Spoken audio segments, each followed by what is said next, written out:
투상법. 어떤 물체에 광선을 비춰 하나의 평면에 상이 맺히는 것을 투상이라고 합니다. 그런데 이때 형상, 크기, 위치 등이 일정한 법칙에 따라 형성되었다면 이러한 도법을 투상법이라고 합니다. 투상을 설명할 때 사용하는 몇 개의 용어들이 있는데요. 광선을 나타내는 선을 투사선, 그림이 맺혀진 평면을 투상면, 그림이 맺혀진 상을 그린 그림인 투상도라고 합니다. 원리를 보다 쉽게 할 수 있도록 그림을 통해 살펴볼까요? 실제로 광원 또는 사람의 눈이 실물과 가까운 상태에 있다가 지금처럼 거리에 변화가 생기면 물체는 실제 형상보다 크거나 또는 작게 왜곡되어 보이는데요. 이것은 투상의 원리에서 광원이 물체와 가까운 거리에 있어서 생기는 현상 때문입니다. 앞서 투상을 통해 맺혀진 상을 그린 것을 투상도라고 했는데요. 이러한 투상도는 눈의 위치나 물체가 놓인 위치에 따라 그 형태나 크기가 달라집니다. 그런데 물체의 형상이 갑자기 확대되거나 축소될 경우 우리는 물체의 정확한 크기를 알 수 없습니다. 따라서 이러한 투상법은 기계 도면을 작성할 때 적합하지 않다는 문제점이 있습니다. 그렇다면 문제를 해결하기 위해서 투영을 통한 왜곡 현상을 줄여야만 하는데요. 과연 어떻게 해야 할까요? 왜곡 현상을 줄이기 위해서는 빛을 평행하게 투사시켜 실물 크기가 투상도에 나타나도록 하는 평행 투상이 이루어져야 합니다. 하지만 완벽한 형태의 평행 투상은 이론적으로만 가능할 뿐 자연계에서는 아주 먼 곳에서 빛이 오는 태양광을 평행 투상의 대표로 사용하고 있습니다. 제시된 자료처럼 평행하게 투상된 도형은 크기와 형상이 실물과 일치하기 때문에 기계 도면의 작성에 적합합니다. 실제로도 대부분의 도면은 평행광을 기준으로 한 투상 방법을 사용하고 있습니다.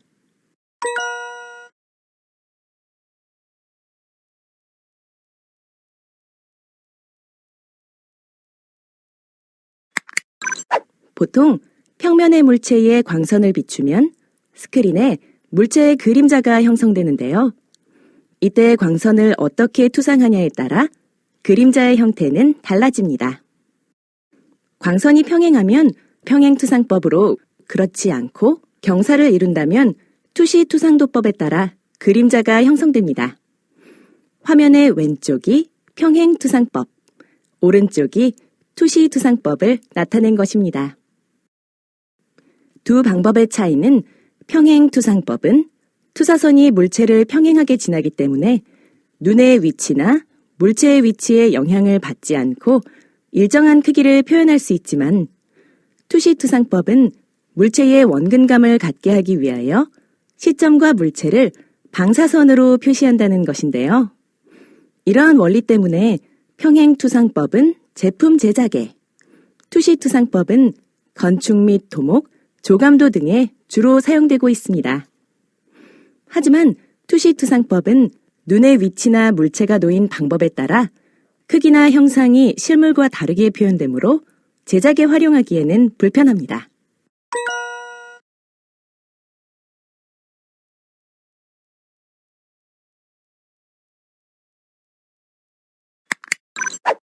평행투상법, 투시투상법은 물체를 도면에 투상하는 방법에 따라 투상법을 분리한 것입니다. 투상법은 크게 평행투상법, 투시투상법으로 분류할 수 있는데요. 각각의 종류를 살펴보면 다음과 같습니다. 먼저 평행투상법에는 일정한 각도로 투사되는 사투상법과 물체의 직각으로 투사선을 보내는 직각투상법이 있습니다. 이 둘은 다시 세분해서 사투상법은 캐비니또와 카발리에도의 두 종류로, 직각투상법은 축측투상법과 정투상법으로 나뉩니다. 직각투상법은 제품을 제작하기 위해 모양을 어떻게 제도하냐에 따라 구분한 것으로, 축측투상법은 물체의 입체적 형상을 표현하는 데 주로 사용되며 등각투상법과 이등각투상법, 부등각투상법으로 나뉩니다. 그리고 평행투상과 동일한 의미로 사용되기도 하는 정투상법은 제1각법과 제3각법으로 나누어지면 이 중에서 제3각법을 일반적으로 가장 많이 사용하고 있습니다. 그럼 평행투상법에 대해 자세히 알아보도록 하겠습니다.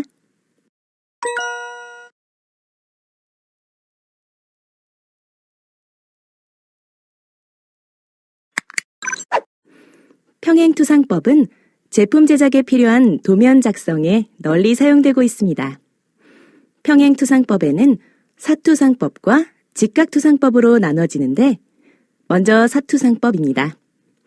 사투상법은 정면이 실제 거리로 표현된다는 특징을 갖고 있습니다. 하지만 측면은 투상선이 투상면을 사선으로 평행하도록 무한대의 수평 시선으로 얻은 물체의 윤곽을 그립니다. 쉽게 이해할 수 있도록 그림을 갖고 살펴볼까요?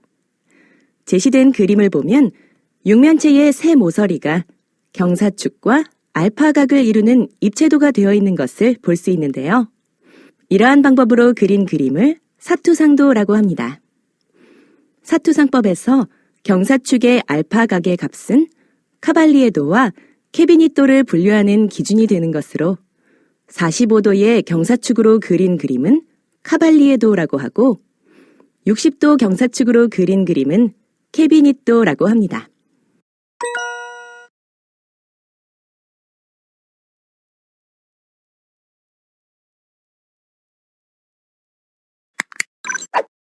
다음은 직각투상법에 대해서 알아보겠습니다. 직각투상법은 제품을 제작하기 위해 모양을 제도하는 방법으로 이것은 다시 축측투상법과 정투상법으로 나눕니다. 먼저 축측투상법의 하나인 등각투상법에 대해서 알아보겠습니다. 등각투상법에 의해 형성된 등각투상도는 정면과 측면, 평면을 하나의 투상면에 동시에 볼 수 있다는 특징을 갖고 있습니다. 이를 위해서 두 개의 옆면 모서리는 수평선과 30도가 되도록 하고 공간좌표의 X, Y, Z 세 축은 120도의 등각이 되도록 입체도를 투상합니다. 하지만 사투상도와 비교했을 때 등각투상도는 정면이 실제 형상으로 투상되지는 않습니다. 그런데 등각투상도는 정면과 측면, 평면을 하나의 투상면에 동시에 볼 수 있는 까닭에 물체의 형상을 쉽게 파악할 수 있는데요. 이러한 특징 탓에 주로 입체도의 투상이나 물체의 조립 분해 과정을 나타내는 분해도 등에 사용되고 있습니다.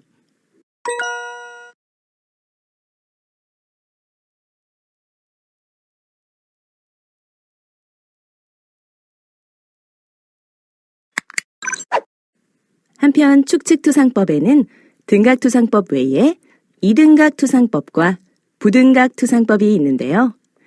이등각투상법은 세 개의 기본축 중에서 두 개의 각을 같게 하고 나머지 한 개는 다르게 표현하는 방법이고 부등각투상법은 세 각을 모두 다르게 하여 도면에 표현하는 방법입니다. 이번엔 직각투상법의 또 다른 종류인 정투상법에 대해 알아보겠습니다. 정투상법은 직각투상법의 일종으로 투사선을 평행하게 연결하여 보는 사람과 설치해 놓은 물체를 지나 투상면에 수직으로 닿게 됩니다. 따라서 투상된 물체가 투상면에 나란하게 나타나기 때문에 어떠한 물체의 형상도 정확하게 표현할 수 있는 장점이 있습니다. 정투상법은 제품의 각 면과 그것을 바라보는 위치에서 시선을 평행하게 연결하여 제품과 보는 사람 사이에 설치해 놓은 투상면에서 실제의 면과 같은 크기의 투상도를 얻는 원리로 물체를 어느 상한에 두고 투영하느냐에 따라 제1각법과 제3각법으로 나눠집니다.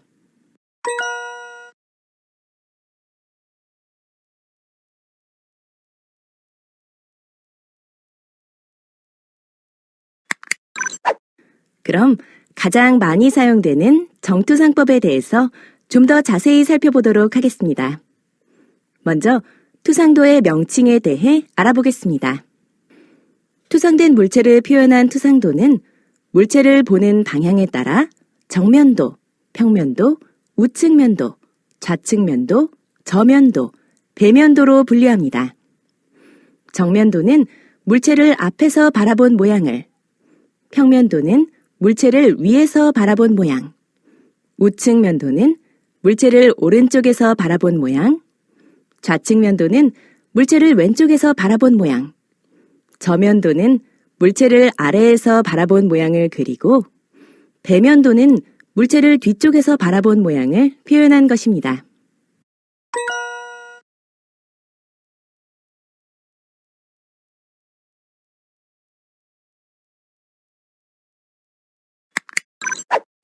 정투상법은 공간을 직규 좌표의 형태로 구분해서 이것을 각각을 제1상한, 제2상한, 제3상한, 제4상한으로 나누어 생각할 수 있는데요. 4개로 구분된 공간에 이렇게 면각을 설치하고 각각의 면각을 90도로 해서 6면 모두를 평면으로 덮으면 독립된 4개의 직육면체 공간을 얻을 수 있습니다. 정투상법의 제1각법은 4개의 공간을 구분했을 때 제1면각을 분리하여 표현한 것입니다. 그런데 제3각법은 제1각법과 비교했을 때 투상하는 위치가 다릅니다. 따라서 이에 따른 차이가 나타나는데요. 제3각법의 경우는 4개의 면각에서 제3면각을 분리하여 표현한 것입니다. 제시된 자료는 제1상한과 제3상한에 물체를 두고 투영한 결과를 표현한 것인데요. 제1상한에 물체를 두고 투영하는 방법을 제1각법, 제3상한에 물체를 두고 투영하는 방법을 제3각법이라고 합니다. 그림을 자세히 살펴볼까요? 제1각법의 경우는 수평면은 물체의 아래쪽에, 수직면은 물체의 뒤쪽에 위치해 있고 제3각법의 경우는 수평면은 물체의 위쪽에, 수직면은 물체의 앞쪽에 위치해 있습니다. 이 둘을 비교하면 제1각법과 제3각법의 수평면과 수직면은 서로 반대 위치에 존재하는 것을 알 수 있습니다.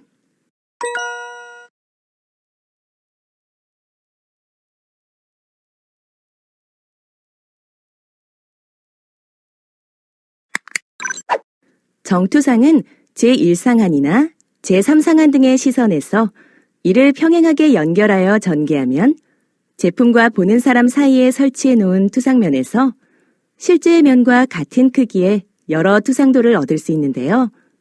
이렇게 얻어진 투상도를 완전히 펼친 상태로 표현하는 것이 투상도의 원리입니다. 그럼 제3각법의 투상도는 어떻게 얻을 수 있을까요? 그것은 바로 제3상한의 시선에서 떼어내서 분리된 제3면각을 각 평면에 따라 수평면, 수직면 등으로 펼치면 투상도가 만들어집니다. 제3각법의 투상 원리는 눈과 제품 사이에 투상면을 두고 투상면에 비치는 형상을 표현하는 것으로 쉽게 말하면 우리가 흔히 유리상자에 제품을 두고 유리면에 나타난 형상을 도면으로 생각하면 이해하기가 쉬울 것입니다. 제3각법 투상 원리에 따른 투상면을 각도에 따라 나타내면 다음과 같습니다. 그럼 제3각법 투상면을 배열해 볼까요? 방법은 KS와 ISO 규격에 정해져 있는데요. 제3각법의 도면은 정면도를 중심으로 우측에는 우측면도, 좌측에는 좌측면도를 배치하고 평면도는 상위에, 저면도는 아래에 배치하고 뒤에서 바라보는 배면도를 우측면도 옆에 배치해야 합니다.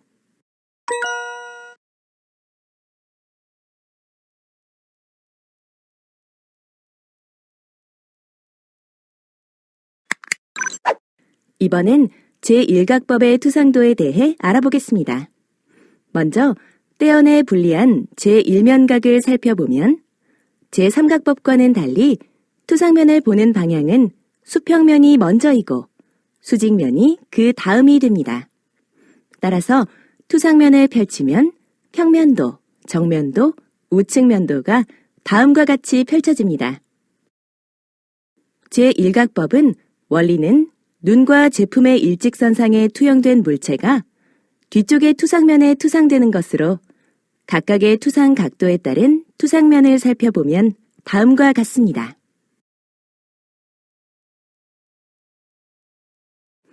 이제 제1각법 투상면의 배열 방법에 대해 알아보겠습니다. 제1각법 또한 KS와 ISO에 그 방법이 정해져 있는데요. 제3각법과는 달리 물체의 뒤쪽에 투상면을 갖고 있습니다.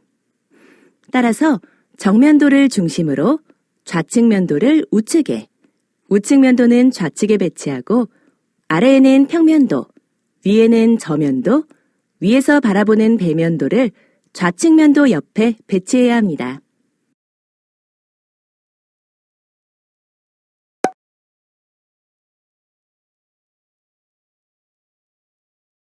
그런데 제3각법과 제1각법의 투상도가 다르듯이 도면에서의 투상법도 달리 표현되어야 문제가 없습니다. 그래서 도면의 투상법은 표제란에 반드시 기입해야 하고 그림 기호로 나타낼 수 있습니다. 이때 투상각법이 보는 방향에 따라 다르듯이 그림 기호도 각법에 따라 다르게 표시됨을 알 수 있습니다.